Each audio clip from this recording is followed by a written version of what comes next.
Hello student, कल हमने आपको अंशों का निगमन, हरण और पुनर्निगमन लेसन के बारे में समझाया था। उसमें हमने इश्यू ऑफ शेयर पढ़ा था। मैं सभी विद्यार्थियों को ये बता देना चाहता हूँ कि अकाउंटेंसी का एक नियम होता है कि जब तक कि आप थ्योरिकल क्लास अटेंड नहीं करेंगे तब तक कि आपको प्रैक्टिकल क्लास नहीं आएगी। इसलिए थ्योरिकल समझना आवश्यक होता है। थ्योरिकल समझना ही आपके लिए सबसे इम्पोर्टेंट है। थ्योरिकल्स के बाद आप प्रैक्टिकल क्लास में एक दो क्वेश्चन करने के बाद भी आप सारे क्वेश्चन अपने आप करोगे। इसलिए थ्योरिकल समझना और इसे के लिए सबसे इम्पोर्टेंट होता है। इसलिए आप थ्योरिकल क्लास मिस ना करें और आज से आपको सीनियर क्लास यानी 10, चाहे वो सीबीएसई बोर्ड हो चाहे वो राजस्थान बोर्ड हो, सभी के लिए ये लाभदायी होगी। कल जो हमने पढ़ा था उसका हम दोबारा से एक बार रिवीजन कर लेते हैं। इश्यू ऑफ शेयर का। इश्यू ऑफ शेयर कोई भी कंपनी अपने अंशों का निगमन दो प्रकार से कर सकती है। सममूल्य पर अंशों का निगमन, प्रीमियम पर अंशों का निगमन। सममूल्य पर अंशों का निगमन किसे कहते हैं ये हमने आपको समझाया था। अंशों का प्रीमियम पर निगमन ये हमने आपको समझाया था कि जब कोई कंपनी अपने अंशों का निगमन अपने अंकित मूल्य पर ही कर देती है तो मूल्य पर निगमन करते हैं। जैसे मैंने आपको समझाया था कि एक कंपनी के अंश का अंकित मूल्य 10 रुपये है। यदि कंपनी 10 रुपये पे ही अपने अंशों का निगमन करती है तो उसे हम सममूल्य पर निगमन कहते हैं। चाहे अंश 10 रुपये का हो, 100 रुपये का हो, 500 रुपये का है, यदि अंकित मूल्य 500 रुपये है और 500 रुपये पे ही वो जारी करती है तो उसे सममूल्य पर निगमन ही कहा जाता है। तो इसी प्रकार से अंशों का पहले आपको निगमन समझना अनिवार्य है कि पहले क्वेश्चन में दो ही ऑप्शन आ सकते हैं, या तो अंशों का निगमन सममूल्य पर आएगा या प्रीमियम पर आएगा। ये समझना आपको आवश्यक है। यदि किसी बच्चे को यही समझ में नहीं आया है कि अंशों का निगमन किस पर है तो वो क्वेश्चन को हल नहीं कर सकता है।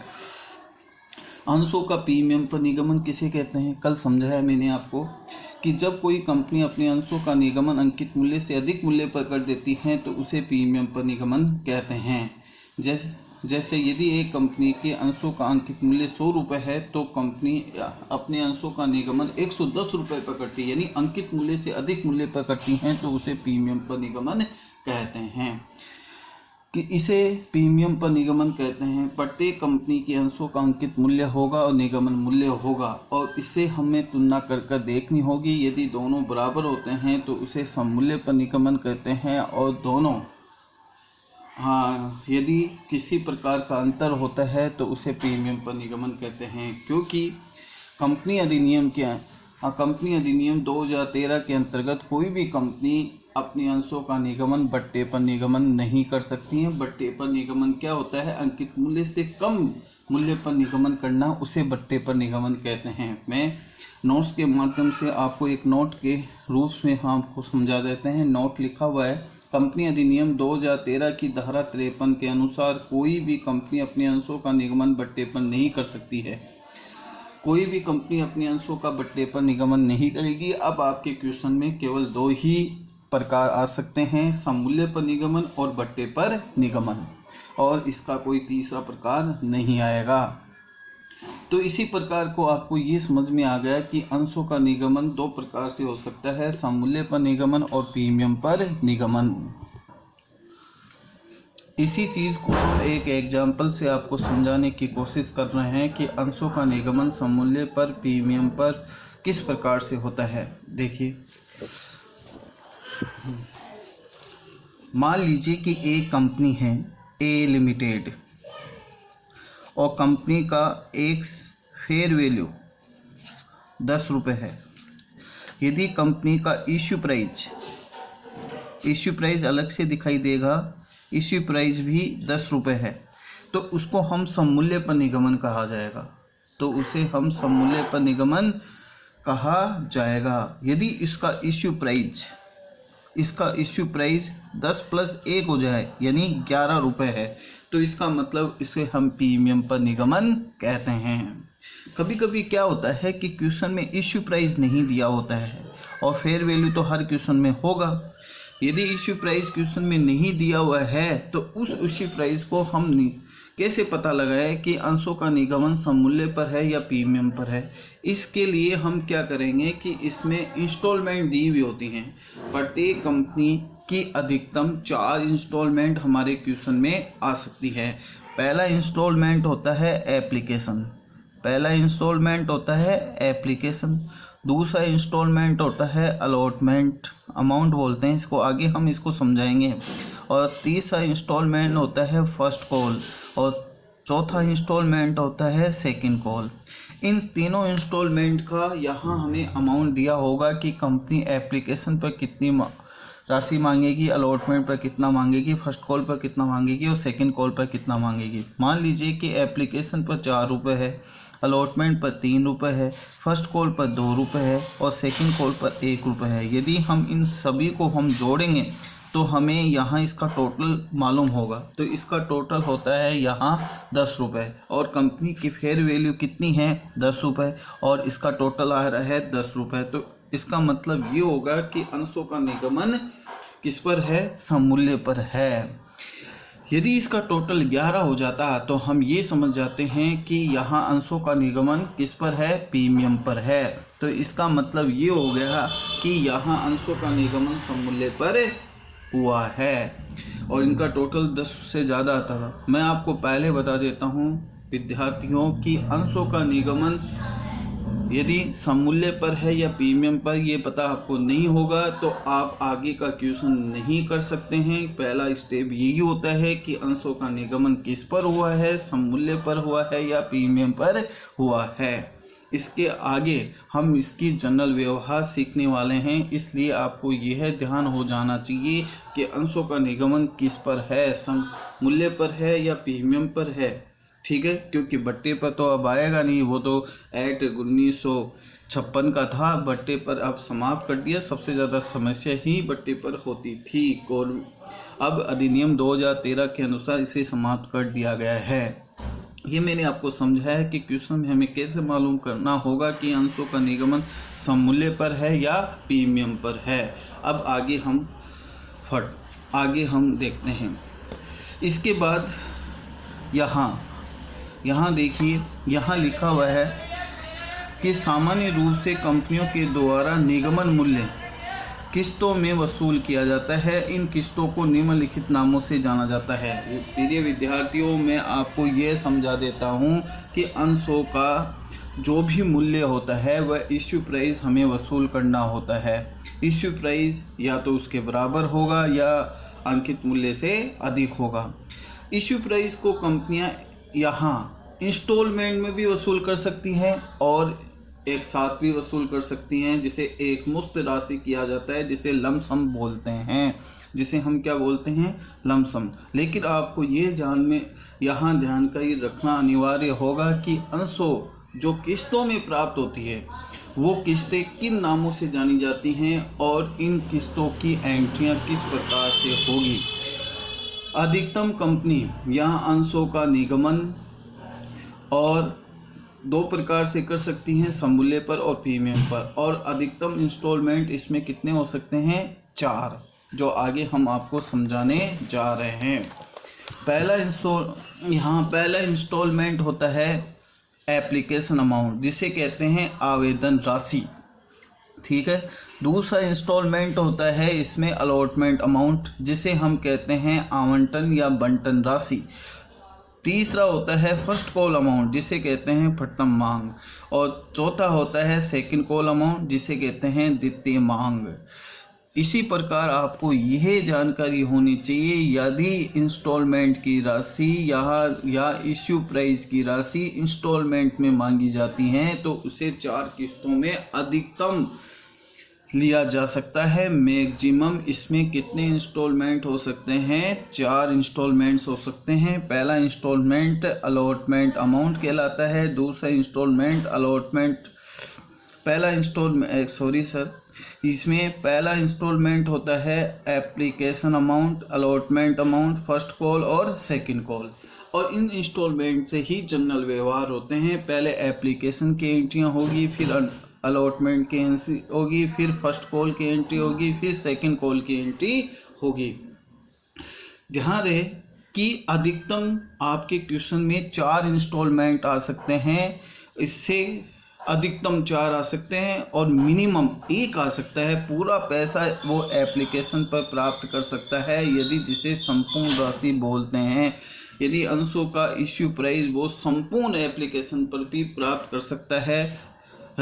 2 भी इंस्टॉलमेंट आ सकते हैं, 3 भी आ सकते हैं, लेकिन अधिकतम कितने आ सकते हैं? 4। जितने इंस्टॉलमेंट आते हैं उसकी एंट्री उतनी ही आपको करनी है। अब आता है कि इन इंस्टॉलमेंट का जनरल व्यवहार किस प्रकार से किया जाता है, उसका जनरल कैसे बनाते हैं। लिखा हुआ है, अंशों के निगमन के संबंध में कंपनी के द्वारा सामान्य रूप से निम्नलिखित जनरल व्यवहार किए जाते हैं। मैं आपको जनरल व्यवहार के बारे में समझा देता हूं कि जनरल व्यवहार वैसे ही होते हैं जैसे आपने 11th क्लास में पढ़ा है। वही नियम होते हैं कि यहाँ पानी, जैसे हम कहते हैं इसमें अकाउंट 3 प्रकार के होते हैं। पहला होता है व्यक्तिगत अकाउंट जिसे पर्सनल अकाउंट कहते हैं, फिर कहते हैं वास्तविक अकाउंट जिसे रियल अकाउंट कहते हैं, फिर होता है नॉमिनल अकाउंट जिसे नामात्र का खाता बोलते हैं।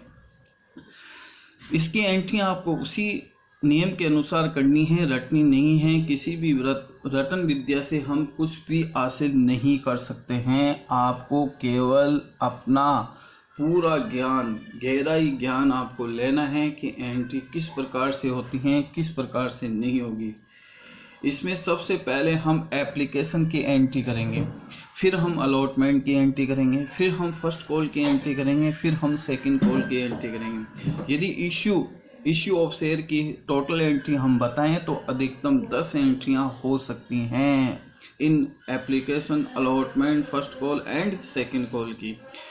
इसके लिए आपको क्रम से एंट्री करनी होगी। पहले नंबर पर पहले एंट्री होगी, दूसरे नंबर पर दूसरी एंट्री होगी, तीसरे नंबर पर तीसरी और चौथे नंबर पर चौथी एंट्री आपको करनी होगी। मैं आपको क्रम वाइज एंट्री बताऊंगा और इसकी एक जॉइंट एंट्री भी हो सकती है, लेकिन आपको जॉइंट एंट्री पहले नहीं सीखनी है। पहले आपको केवल यहाँ अलग अलग एंट्रियाँ ही सीखनी हैं। जॉइंट एंट्री से समस्याएं अधिक हो जाती हैं बच्चे में। तो सबसे पहले आता है, देखो पहली एंट्री पहले नंबर पर ही करनी है। हर क्वेश्चन में ये एंट्री होगी, ऐसा कोई क्वेश्चन नहीं होगा जो एंट्री नहीं होगा। एंट्री का अमाउंट कैसे आएगा हम बाद में आपको बताएंगे। पहला आता है एप्लीकेशन की राशि प्राप्त होने पर। जब हम किसी कंपनी के शेयर खरीदने जाते हैं तो कंपनी के द्वारा हम कंपनी को एप्लीकेशन देती है और एप्लीकेशन पर कुछ राशि मांगी जाती है। इसका हम आपको पूरा एग्जांपल से ही समझाएंगे। तो एप्लीकेशन राशि प्राप्त होने, मैं आपको समझा देता हूं कि एप्लीकेशन, अलॉटमेंट, फर्स्ट कॉल और सेकंड कॉल, ये चारों ही खाते व्यक्तिगत खाते के नाम से जाने जाते हैं। आपको एंट्री को रटना नहीं है, कैसे करना है। देखो एप्लीकेशन की राशि प्राप्त होने पर, प्राप्ति शब्द आ गया इसमें, और प्राप्ति का मतलब रिसीव शब्द जब आ जाता है उस एंट्री में हमेशा बैंक डीआर में आएगा, जिसे हम कहते हैं बैंक अकाउंट डेबिट। डेबिट में ही आपको बैंक लिखना है और इंस्टॉलमेंट का नाम आपको हमेशा सीआर में लिखना है कि यानी हम कौन सा इंस्टॉलमेंट प्राप्त कर रहे हैं। जैसे हम एप्लीकेशन प्राप्त कर रहे हैं तो क्या एंट्री हो जाएगी, बैंक अकाउंट डेबिट और to equity share application. Equity यदि इक्विटी अंश हो, यदि प्रीफेंस शेयर हो। मैंने आपको पूरी एंट्री बताई है कि बैंक अकाउंट डेबिट को हम डीआर बोलते हैं, जैसे bank account debit to equity share application account. ये इसकी एंट्री होगी एप्लीकेशन की राशि प्राप्त होने पर, एप्लीकेशन की राशि प्राप्त करने पर। इसके बाद हम एंट्री करेंगे एप्लीकेशन की राशि पूंजी खाते में स्थानांतरण करने पर। कहने का मतलब पैसा कंपनी के पास आ गया है। कंपनी की यह संपत्ति नहीं होती है, ये कंपनी का दायित्व होता है, क्योंकि आपने जो कंपनी को पैसा दिया है वो एक ऋण के रूप में होता है। कंपनी अपनी कैपिटल इंक्रीज करती है, काम करने के लिए आपने पैसा दिया है, इसलिए वो उसकी लायबिलिटीज होती है, इसलिए वो इसको पूंजी खाते में ट्रांसफर कर देती है। और कैपिटल, इक्विटी शेयर कैपिटल या शेयर कैपिटल, शेयर से पहले अंश का नाम आता है। इसमें क्या होगा ट्रांसफर में कि इंस्टॉलमेंट का नाम डीआर में आ जाएगा, और हमेशा ट्रांसफर की एंट्री हो या ड्यू का मतलब होता है कितनी राशि आपको लेनी है, वो राशि आपको यहाँ सीआर में लिखनी है। तो एप्लीकेशन की राशि पूंजी खाते में स्थानांतरण करने पर कौन सा इंस्टॉलमेंट स्थानांतरण कर रहे हैं, एप्लीकेशन, तो एप्लीकेशन ऊपर आएगा इसमें। तो इक्विटी से application account DR to equity share capital account. Capital हमेशा दायित्व होता है, दायित्व हमेशा सीआर ही होता है, ध्यान रखना, दायित्व हमेशा क्या होता है, सीआर होता है, उसका शेष हमेशा सीआर ही होता है। इसके बाद हम तीसरे नंबर पे एंट्री करते हैं। कभी कभी क्या होता है कि एप्लीकेशन की राशि ज़्यादा आ जाती है, जिसे कहते हैं एप्लीकेशन, जैसे आपने 10,000 जनता में इश्यू की, यदि कंपनी की गुडविल अच्छी होती है तो कंपनी के पास एप्लीकेशन आ जाती है, यानी मांगने वाले की भीड़ लग जाती है वहाँ। तो इसका मतलब है कि यहाँ 20,000 एप्लीकेशन आ गई, तो कंपनी केवल 10,000 एप्लीकेशन का ही पैसा ले सकती है, बाकी का यहाँ आपको यहाँ लौटाना ही होगा। तो एप्लीकेशन की राशि वो लौटा सकती हैं। ऐसे नहीं है कि हर क्वेश्चन में ये तीसरे नंबर की एंट्री होगी, पहले और दूसरे एंट्री तो हर क्वेश्चन में होगी, लेकिन तीसरे नंबर की एंट्री तभी होगी जब एप्लीकेशन ज़्यादा आ जाए। एप्लीकेशन इश्यू किए गए शेयरों से एप्लीकेशन अधिक आ जाती हैं तो उसको हम यहाँ अभिदान कहते हैं। अभिदान यानी कंपनी की गुडविल अच्छी है, कंपनी के शेयर खरीदने वाले ज़्यादा है। यदि कंपनी के पास पैसा एप्लीकेशन अधिक आ जाती है तो कंपनी इन शेयरों को लौटा देती है। तो इसमें लिखा हुआ है एप्लीकेशन की राशि लौटाने पर, लौटाने की एंट्री होती है equity share application account DR to bank. अब इस एंट्री को हम कैसे समझे, जैसे एप्लीकेशन की राशि प्राप्त होने पर क्या एंट्री होती है, bank account debit to equity share application, तो इसका विपरीत होता है equity share application account debit to bank account. तो equity share application account debit to bank account. ऐसे आपको रटना नहीं है, इसलिए आपको ट्रिक से पढ़ना है, आपको एक एक एंट्री समझ में आ जाएगी। अब एप्लीकेशन की चौथी और आखिरी नंबर की एंट्री होती है। एप्लीकेशन से संबंधित 4 एंट्रियां हो सकती है अधिकतम, पहली और दूसरी हर क्वेश्चन में होगी, तीसरी और चौथी हर क्वेश्चन में नहीं होगी, उसी क्वेश्चन में होगी जिस क्वेश्चन में एप्लीकेशन की राशि अधिक आ गई हो। जैसे कंपनी ने एप्लीकेशन मांगी 10,000, आ गई 20,000, तो यहाँ लौटा भी सकती है और उसका एडजस्टमेंट भी कर सकती हैं। यानी जो अधिक की राशि आती है उसका उपयोग वह अलॉटमेंट पर कर सकती हैं। अलॉटमेंट के साथ वह फर्स्ट कॉल और सेकंड कॉल आगामी किस्तों में उसका एडजस्टमेंट कर सकती हैं। अंशधारी होल्डर को यह कह सकती हैं कि जो पैसा आपने हमें एक्स्ट्रा दिया है एप्लीकेशन पर उसका उपयोग हम आगे वाली इंस्टॉलमेंट में कर लेंगे। इसलिए इसकी एंट्री एप्लीकेशन के साथ करना होता है, जिसे एक्सेस अमाउंट कहते हैं, आधिक्य राशि कहते हैं, इसे कहते हैं यथानुपात। हेलो स्टूडेंट, मैं आपको ये बता देता हूँ कि एप्लीकेशन पर प्राप्त आधिक्य राशि का उपयोग या तो अलॉटमेंट पर हो सकता है या अलॉटमेंट के साथ फर्स्ट कॉल और सेकंड कॉल पर भी हो सकता है। इसलिए आधिक्य राशि जो आती है उसकी आपको चौथे नंबर पर एंट्री करनी है। चौथे नंबर पर हम एंट्री करने के लिए हम आपको 2 यहाँ समस्याएं ही समझाएंगे। पहले आते हैं एप्लीकेशन पर प्राप्त आधिक्य राशि का उपयोग अलॉटमेंट तक करने पर। यदि केवल अलॉटमेंट तक ही आधिक्य राशि का उपयोग होगा तब आपको ये एंट्री करनी है equity share application account DR to equity share allotment. Equity share application account DR to equity share allotment. यानी कहने का मतलब है कि जो आपने एप्लीकेशन पर अधिक पैसा दिया है उसका हमने समायोजन अलॉटमेंट तक कर लिया है। यदि क्वेश्चन में ये लिखा हुआ है कि आधिक्य राशि का उपयोग अलॉटमेंट फर्स्ट कॉल और सेकंड कॉल तक करना है तो इसका हम एक विश्लेषण तालिका के द्वारा ये पता लगाएंगे कि अलॉटमेंट पर कितना है, फर्स्ट कॉल पर कितना है और सेकंड कॉल पर कितना है। ये विश्लेषण तालिका हम आगे क्वेश्चन में आपको समझाएंगे, लेकिन एंट्री इसमें बदल जाएगी। Equity share application to equity share allotment ये तो एंट्री तब करनी है जब क्वेश्चन में आदिक्य राशि का उपयोग अलॉटमेंट तक हो। अब यदि आदिक्य राशि का उपयोग यदि क्वेश्चन में ये कहा गया हो कि एप्लीकेशन पर प्राप्त आदिक्य राशि का उपयोग अलॉटमेंट फर्स्ट कॉल और सेकंड कॉल तक करना है। अलॉटमेंट और फर्स्ट कॉल पर जो आदिक्य राशि आएगी उसे हम कॉल इन एडवांस के नाम से जाना जाएगा, उसे हम फर्स्ट कॉल और सेकंड कॉल के नाम से नहीं लिखेंगे।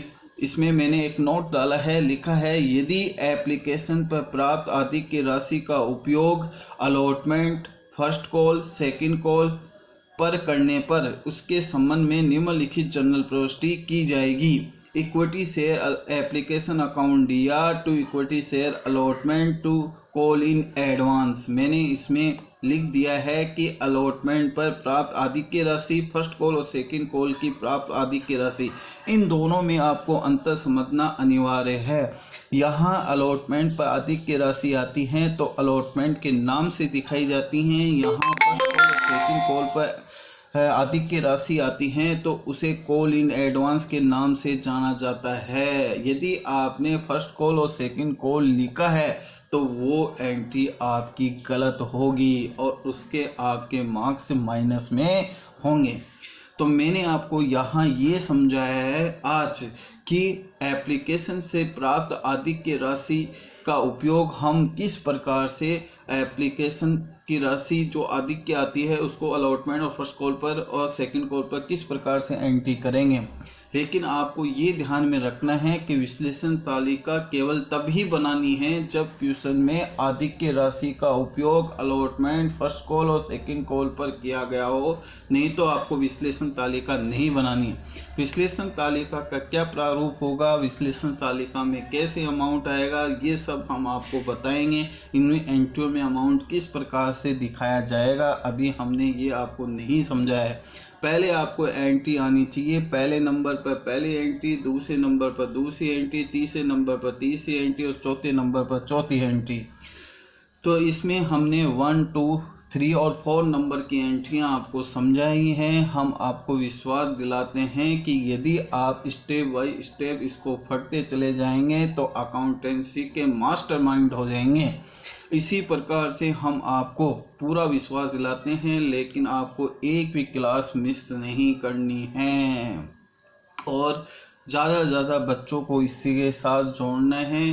फिर ये विद्यार्थियों जिसमें हम आपका अधिक से अधिक सेवाएं आपकी दे सके हैं और किसी प्रकार के ट्यूशन की आपको आवश्यकता नहीं है। वीडियो के माध्यम से हम नोट्स के माध्यम से हम आपको सारा वीडियो दिखाते हैं। आप नोट्स के माध्यम से एक कॉपी में लिखते चले जाइए और रोज़ क्लास लेते चले जाइए। आपको ये फर्स्ट कंपनी या कोई भी लेसन अकाउंटेंसी को हो, पूरे नोट्स के साथ हम आपको पूरा समझाएंगे और इसके बाद ही हम आगे बढ़ेंगे। यदि आपको किसी प्रकार की समस्या हो तो आप हमें कमेंट बॉक्स में लिखकर हम आपकी समस्याएं हमें समझाएं। तो इस समस्याओं को हम संडे को हल कर हम आपको बताएंगे। एंट्री को मैंने आज आपको समझा रहा है कि इससे वीडियो अधिक लंबा हो जाएगा, इसलिए हम आपको आज इतना ही समझाएंगे। कल फिर से हम आएंगे। धन्यवाद।